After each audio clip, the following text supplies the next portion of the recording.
6ನೇ ತರಗತಿ ತಿಳಿ ಕನ್ನಡ ಗದ್ಯಭಾಗ 13 ಮಲ್ಲಕಂಬ ಪ್ರಶ್ನೋತ್ತರಗಳು.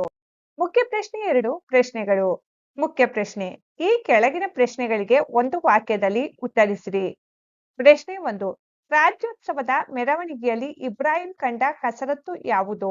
ಉತ್ತರ: ರಾಜ್ಯೋತ್ಸವದ ಮೆರವಣಿಗೆಯಲ್ಲಿ ಇಬ್ರಾಹಿಂ ಕಂಡ ಕಸರತ್ತು ಮಲ್ಲಕಂಬ.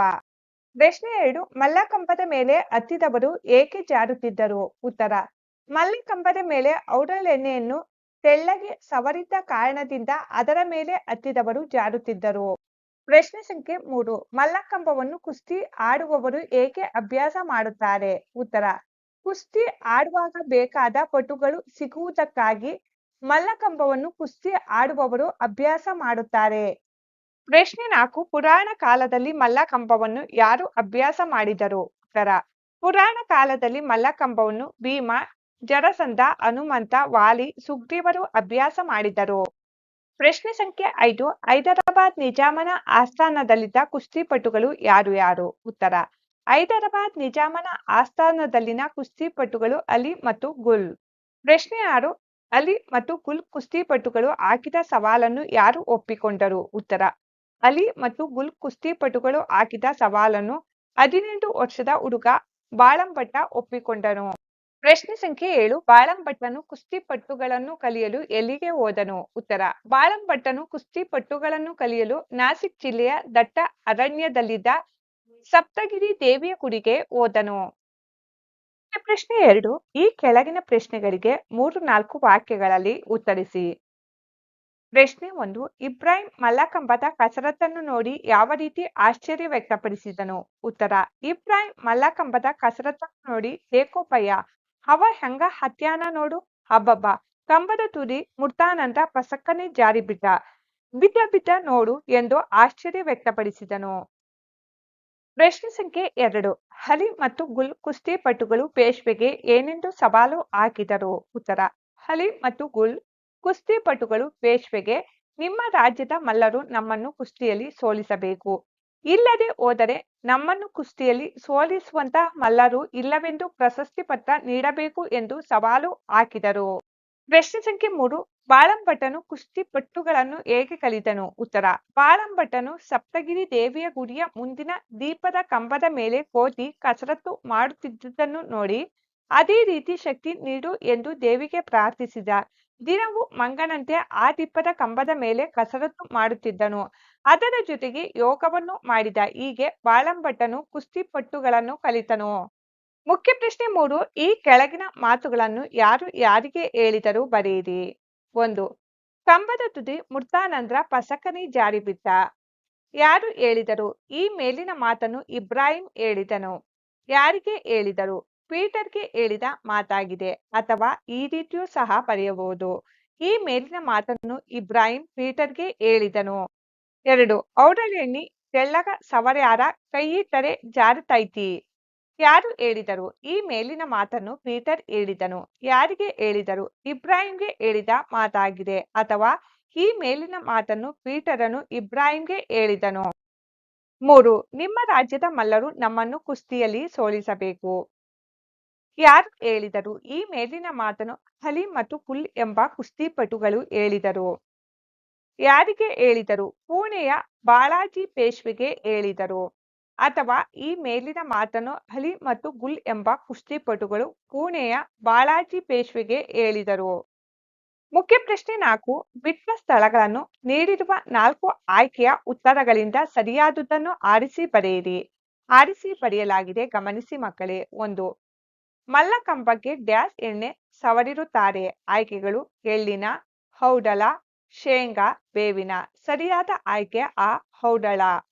ಮಲ್ಲಕಂಬಕ್ಕೆ ಔಡಲ ಎಣ್ಣೆ ಸವರಿರುತ್ತಾರೆ. 2: ಮಲ್ಲಕಂಬವನ್ನು ಡ್ಯಾಶ್ ಪಟುಗಳು ಕಲಿಯಲು ಅಭ್ಯಾಸ ಮಾಡುತ್ತಾರೆ. ಆಯ್ಕೆಗಳು: ಕುಸ್ತಿ, ಕರಾಟೆ, ಜೂಡೋ, ಕಬಡ್ಡಿ. ಸರಿಯಾದ ಆಯ್ಕೆ ಆ, ಕುಸ್ತಿ. ಮಲ್ಲಕಂಬವನ್ನು ಕುಸ್ತಿಪಟುಗಳನ್ನು ಕಲಿಯಲು ಅಭ್ಯಾಸ ಮಾಡುತ್ತಾರೆ. 3: ಬಾಳಾಜಿ ಪೇಶ್ವೆಯ ಸ್ಥಳ ಡ್ಯಾಶ್. ಆಯ್ಕೆಗಳು: ಹೈದರಾಬಾದ್, ಪುಣೆ, ಮೈಸೂರು, ಕೊಪ್ಪಳ. ಸರಿಯಾದ ಆಯ್ಕೆ ಆ, ಪುಣೆ. ಬಾಳಾಜಿ ಪೇಶ್ವೆಯ ಸ್ಥಳ ಪುಣೆ. 4: ಬಾಳಂಬಟ್ಟ ಕುಸ್ತಿ ಪಟ್ಟುಗಳನ್ನು ಡ್ಯಾಸ್ ನೋಡಿ ಕಲಿತುಕೊಂಡನು. ಆಯ್ಕೆಗಳು ಅಳಿಲು, ಜೇಡ, ಕೋತಿ, ಹಕ್ಕಿ. ಸರಿಯಾದ ಆಯ್ಕೆ ಈ ಕೋತಿ. ಬಾಳಂಬಟ್ಟ ಕುಸ್ತಿಪಟುಗಳನ್ನು ಕೋತಿ ನೋಡಿ ಕಲಿತುಕೊಂಡನು. ಮುಖ್ಯ ಪ್ರಶ್ನೆ 3 ಭಾಸಾಭ್ಯಾಸ. ಈ ಕೆಳಗಿನ ಪದಗಳನ್ನು ನಿಮ್ಮ ಸ್ವಂತ ವಾಕ್ಯದಲ್ಲಿ ಬಳಸಿರಿ. 1 ಮೆರವಣಿಗೆ. ಗಣೇಶ ಚತುರ್ಥಿಯಂದು ನಮ್ಮೂರಿನಲ್ಲಿ ಮೆರವಣಿಗೆ ಬಹಳ ವಿಜೃಂಭಣೆಯಿಂದ ನಡೆಯಿತು. 2 ಆಸ್ಥಾನ. ಸ್ವಂತ ವಾಕ್ಯ. ಮೈಸೂರು ಮಹಾರಾಜರ ಆಸ್ಥಾನವು ಕಲೆ, ಸಾಹಿತ್ಯ ಮತ್ತು ಸಂಗೀತಕ್ಕೆ ಹೆಸರುವಾಸಿಯಾಗಿತ್ತು. 3 ಫಲ ನೀಡು. ಸ್ವಂತ ವಾಕ್ಯ. ಸರಿಯಾದ ಸಮಯದಲ್ಲಿ ಮಳೆ ಬಂದರೆ ನಮ್ಮ ಹೊಲದಲ್ಲಿ ಬೆಳೆದ ಬೆಳೆ ಉತ್ತಮ ಫಲ ನೀಡುತ್ತದೆ. 4 ಪ್ರಶಸ್ತಿ ಪತ್ರ. ಸ್ವಂತ ವಾಕ್ಯ. ನಾನು ಓಟದ ಸ್ಪರ್ಧೆಯಲ್ಲಿ ಗೆದ್ದಾಗ ನನಗೆ ಸಿಕ್ಕ ಪ್ರಶಸ್ತಿ ಪತ್ರದಿಂದ ಖುಷಿಯಾಯಿತು. 5 ಕಸರತ್ತು. ಸ್ವಂತ ವಾಕ್ಯ. ನಾನು ಪ್ರತಿದಿನ ಬೆಳಿಗ್ಗೆ ಎದ್ದು ಸ್ವಲ್ಪ ಹೊತ್ತು ಸರಳವಾದ ಕಸರತ್ತುಗಳನ್ನು ಮಾಡುತ್ತೇನೆ. 6 ಸವಾಲು. ಸ್ವಂತ ವಾಕ್ಯ. ಕಬಡ್ಡಿ ಆಟದ ಕೊನೆಯ ಕ್ಷಣದಲ್ಲಿ ನಮ್ಮ ತಂಡವು ಎದುರಾಳಿಗಳಿಗೆ ತೀವ್ರ ಸವಾಲು ನೀಡಿತು. ಮುಖ್ಯ ಪ್ರಶ್ನೆ 2 ಪ್ರಸ್ತುತ ಪಾಠದಲ್ಲಿ ಉತ್ತರ ಕರ್ನಾಟಕದ ಆಡು ಮಾತುಗಳಿವೆ. ಅವುಗಳನ್ನು ಗ್ರಾಂಥಿಕ ರೂಪದಲ್ಲಿ ಬರೆದಿದೆ ಗಮನಿಸಿ. ಆಡು ಮಾತು ಗ್ರಾಂಥಿಕ ರೂಪ. ಹ್ಯಾಂಗ ಹೇಗೆ. ಮ್ಯಾಲ ಮೇಲೆ. ಜಾರತೈತಿ ಜಾರುತ್ತದೆ. ಅಲ್ನೋಡು ಅಲ್ಲಿ ನೋಡು. ಕಲಿತಾರ ಕಲಿಯುತ್ತಾರೆ. ಇದ್ರಂತ ಇದ್ದರಂತೆ. ಇದೇ ರೀತಿಯಲ್ಲಿ ಇನ್ನೂ ಹಲವು ಆಡು ಮಾತಿನ ಪದಗಳು ಈ ಪಾಠದಲ್ಲಿವೆ. ನೀವು ಅವುಗಳನ್ನು ಪಟ್ಟಿ ಮಾಡಿ ಅವುಗಳಿಗೆ ಗ್ರಾಂಥಿಕ ರೂಪ ಬರೆಯಿರಿ. ಹಲವು ಆಡು ಮಾತಿನ ಪದಗಳು ಈ ಪಾಠದಲ್ಲಿವೆ. ನೀವು ಅವುಗಳನ್ನು ಪಟ್ಟಿ ಮಾಡಿ ಅವುಗಳಿಗೆ ಗ್ರಾಂಥಿಕ ರೂಪ ಬರೆಯಿರಿ. ಆಡು ಮಾತು ಗ್ರಾಂಥಿಕ ರೂಪ. ಹತ್ಯಾನ ಹತ್ತಿದ್ದಾನೆ. ಐತಿ ಇದೆ. ಬಂದ್ರೆ ಬಂದರೆ. ಕತಿ ಕತೆ. ಬೀಳ್ತಾರ ಬೀಳುತ್ತಾರೆ. ಯಾಕ ಯಾಕೆ. ಏನಂತಾರ ಏನು ಅಂತಾರೆ. ಪಡ್ನಂತ ಪಡೆದನಂತೆ. ಸೋಲ್ಸಾಕ ಸೋಲಿಸೋಕೆ. ಕಾಣ್ತಾರ ಕಾಣುತ್ತದೆ. ಆಡ್ತಾರ ಆಡುತ್ತಾರೆ. ಬರ್ತಾರೆ ಬರುತ್ತಾರೆ. ಊರಾಗ ಊರಿನಲ್ಲಿ. ಅದ್ಯಾಕ ಅದು ಯಾಕೆ. ಮುಂದೇನಾತು ಮುಂದೇನಾಯ್ತು. ಬಂದೈತಿ ಬಂದಿದೆ. ಗೊತ್ತಿದ್ರೆ ಗೊತ್ತಿದ್ದರೆ. ಆಡ್ತಿದ್ರಂತ ಆಡುತ್ತಿದ್ದರಂತೆ. ಬೆಳಗಾವ್ಯಾಗ ಬೆಳಗಾವಿಯಲ್ಲಿ. ಕೆಳಗೆ ನೀಡಿರುವ ಪದಗಳನ್ನು ಬಿಡಿಸಿ ಬರೆಯಿರಿ. ರಾಜ್ಯೋತ್ಸವ. ರಾಜ್ಯ ಪ್ಲಸ್ ಉತ್ಸವ. ಮಲ್ಲಗಂಬ. ಮಲ್ಲ ಪ್ಲಸ್ ಕಂಬ. ಜಟಿಯಾಳು. ಜಟ್ಟಿಯ ಪ್ಲಸ್ ಆಳು. ಅಲ್ನೋಡು ಅಲ್ಲಿ ಪ್ಲಸ್ ನೋಡು. ಈ ಕೆಳಗಿನವುಗಳಿಗೆ ಲಘು ಟಿಪ್ಪಣಿ ಬರೆಯಿರಿ. 1 ಮಲ್ಲಕಂಬ. ಟಿಪ್ಪಣಿ. ಕೆಲವು ಕಡೆ ಇದನ್ನು ಮಲ್ಲಕಂಬ ಎಂದು ಹೇಳುತ್ತಾರೆ. ಈ ಕಂಬವನ್ನು ತೇಗದ ಕಟ್ಟಿಗೆಯಿಂದ ಮಾಡುತ್ತಾರೆ. ಇದು ಎತ್ತರ ಅಜಸಾಮು 3.5 ಮೀಟರ್ ಅಥವಾ 10 ರಿಂದ 11 ಮೊಳ. ತಳಭಾಗದಲ್ಲಿ ಕಂಬದ ಸುತ್ತಳತೆ ಅಂದಾಜು 50 ರಿಂದ 60 ಸೆಂಟಿಮೀಟರ್. ಕಂಬ ಮೇಲೆ ಬಂದಂತೆಲ್ಲ ಸಣ್ಣಗಾಗುತ್ತದೆ. ಇದರ ಮೇಲ್ಮೈ ಬಹಳ ನುಣುಪು ಇರುತ್ತದೆ. ಮೇಲೆ ಔಡಲೆಣ್ಣೆ ಸವರಿರುತ್ತಾರೆ. ಮಲ್ಲಕಂಬದಲ್ಲಿ ಸ್ಥಿರ ಮಲ್ಲಕಂಬ, ಮಣಿಯ ಮೇಲಿನ ಮಲ್ಲಕಂಬ, ಹಗ್ಗದ ಮಲ್ಲಕಂಬ ಹೀಗೆ ಹಲವಾರು ವಿಧಗಳು ಇರುತ್ತವೆ. ಮಲ್ಲಕಂಬ ಮಾನವ ಜನಾಂಗಕ್ಕೆ ಹನುಮಂತನ ಕೊಡುಗೆ ಎನ್ನುತ್ತಾರೆ. 2 ರಾಜ್ಯೋತ್ಸವ. ಟಿಪ್ಪಣಿ. ರಾಜ್ಯದ ಉತ್ಸವ ರಾಜ್ಯೋತ್ಸವ. ಅಂದರೆ ನಮ್ಮ ಕನ್ನಡ ನಾಡಿನಲ್ಲಿ ನವೆಂಬರ್ 1ರಂದು ಆಚರಿಸುವ ಹಬ್ಬವೇ ರಾಜ್ಯೋತ್ಸವ. ಕನ್ನಡ ಭಾಷೆ ಮಾತನಾಡುವ ಪ್ರದೇಶಗಳು ಈ ಹಿಂದೆ ಬೇರೆ ಬೇರೆ ರಾಜ್ಯಗಳಲ್ಲಿ ಹಂಚಿ ಹೋಗಿದ್ದ ಸಮಯದಲ್ಲಿ ಕನ್ನಡ ಮಾತನಾಡುವ ಭಾಷಿಕರ ಪ್ರದೇಶಗಳನ್ನೆಲ್ಲ ಒಂದು ಕಡೆ ಸೇರಿಸಿ ಅಖಂಡ ಕರ್ನಾಟಕ ನಾಡನ್ನು ಕಟ್ಟಿದ ನೆನಪಿಗಾಗಿ ಆಚರಿಸುವ ಹಬ್ಬ ಇದಾಗಿದೆ. ರಾಜ್ಯೋತ್ಸವವನ್ನು ಕೇವಲ ಕರ್ನಾಟಕ ನಾಡಿನಲ್ಲಿ ಮಾತ್ರವಲ್ಲದೆ ವಿಶ್ವದ ಬೇರೆ ಬೇರೆ ಕಡೆ ನೆಲೆಸಿರುವ ಕನ್ನಡಿಗರು ಆಚರಿಸುತ್ತಾರೆ. ಅಂದು ಎಲ್ಲ ಕಡೆ ಹಬ್ಬದ ವಾತಾವರಣ ಇರುತ್ತದೆ.